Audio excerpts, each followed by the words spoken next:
আসসালামু আলাইকুম রহমতুল্লাহ। আমরা পূর্বের ভিডিওতে আলোচনা করেছিলাম গোপন গুনাহের ভয়াবহতা সম্পর্কে।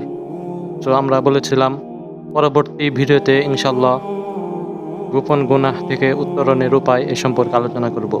আলহামদুলিল্লাহ, আপনাদের দোয়ায় এই ভিডিওতেও বরাবরের ন্যায় হাজির হতে পেরেছি, এই জন্য শুক্রিয়া।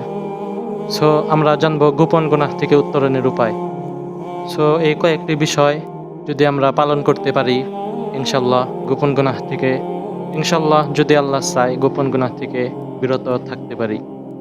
নাম্বার 1, সর্বদা একথা অন্তরে জাগ্রত থাকা যে আল্লাহ তাআলা আমাকে সবসময় পর্যবেক্ষণ করছেন। তিনি আমাকে সর্বদাই দেখছেন। আমি যাই করি না কেন আমার প্রতিটি মুহূর্ত আল্লাহর সামনে।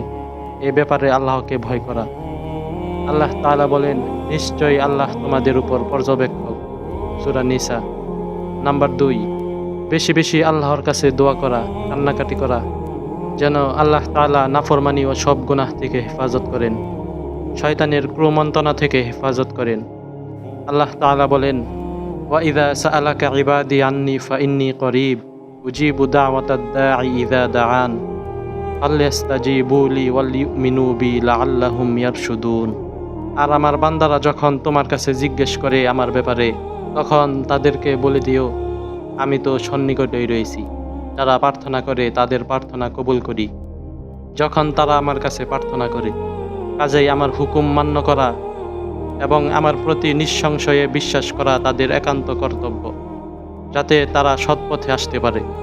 নাম্বার 3, অন্তরের সঙ্গে মুজাহাদা করা, তার ক্রমন্তনা দূর করা এবং আল্লাহর অনুগত্যের মাধ্যমে অন্তরকে পরিশুদ্ধ করার চেষ্টা করা।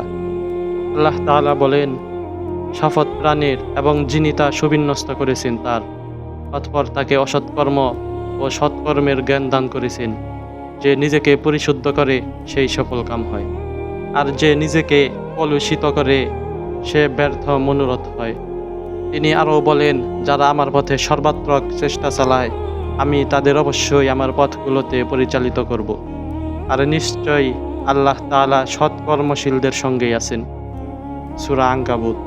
নাম্বার 4, যে রাস্তাগুলো গুনাহের দিকে ধাবিত করে সেই রাস্তাগুলো বন্ধ করে দেওয়া। তা এভাবে যে একাকী না থাকা, বরং সবসময় অন্যদের মাঝে থাকা, পরিবার পরিজন স্ত্রী ও সন্তানদের মাঝে থাকা। স্ত্রী যদি দূরে থাকেন তাহলে স্ত্রীকে সঙ্গে রাখার সর্বোচ্চ চেষ্টা করা। আপনার স্ত্রীর মাধ্যমে নিজেকে পবিত্র রাখুন এবং আপনার মাধ্যমে আপনার স্ত্রীকেও পবিত্র রাখুন। আর যদি আপনি আপনার পরিবারের কাছেই থাকেন এবং তাদের সঙ্গে বসবাস করেন, তাহলে আপনি তাদের থেকে দূরে যাবেন না। আপনি আপনার স্ত্রীকে ভালোবাসুন, তার মাধ্যমে আপনার প্রয়োজন পূরণ করুন। যখনই আপনার অন্তরে দেখার খায়েশ জাগবে কিংবা কোনো কিছু আপনার নজরে পড়ে যাবে, তখন আপনি শয়তানকে হারামের দিকে আপনাকে নিয়ে যেতে দেবেন না, বরং আপনি দেরি না করে হালালকে গ্রহণ করুন। নাম্বার 5, সদা সর্বদা দুনিয়া ও আখিরাতের কল্যাণের কোনো কাজে নিজেকে ব্যস্ত রাখা, কারণ অবসর সময় মানুষের নষ্টের কারণ, এমন নষ্ট যার কোনো সীমা নেই। নাম্বার 6, এ কথাটি হয়তো আপনি মেনে নিতে নাও পারেন, হয়তো আপনার অনেক কষ্ট হবে, কিন্তু গোপন গুনাহ ছাড়তে হলে অবশ্যই এ বিষয়টি মাথায় রাখতে হবে। তো সেটি হচ্ছে, আপনার সম্ভব হলে মোবাইল থেকে ইন্টারনেট সংযোগ চূড়ান্তভাবে বিচ্ছিন্ন করা। হতে পারে মোবাইল সেটটি পরিবর্তন করাই অধিক উপকারী। এমন মোবাইল সেট ব্যবহার করা যেখানে ইন্টারনেট ব্যবহার করা যায় না।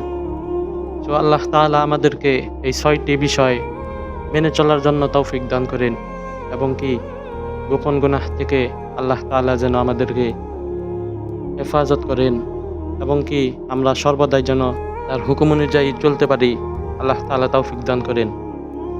ভিডিওটি ভালো লাগলে অবশ্যই একটি লাইক করবেন, এবং কি পরবর্তী ভিডিও সবার আগে পেতে চ্যানেলটি অবশ্যই সাবস্ক্রাইব করে রাখবেন, এবং কি এমন আরও নিত্য নতুন ভিডিও পেতে চ্যানেলটি অবশ্যই সাবস্ক্রাইব করবেন, এবং কি ইসলাম প্রচারের নিয়তে ভিডিওটি অবশ্যই শেয়ার করবেন। সবাই ভালো থাকবেন, সুস্থ থাকবেন। আল্লাহ হাফিজ। আল্লাহ তাআলার মেহেরবানিতে আবার দেখা হচ্ছে অন্য কোনো ভিডিওতে।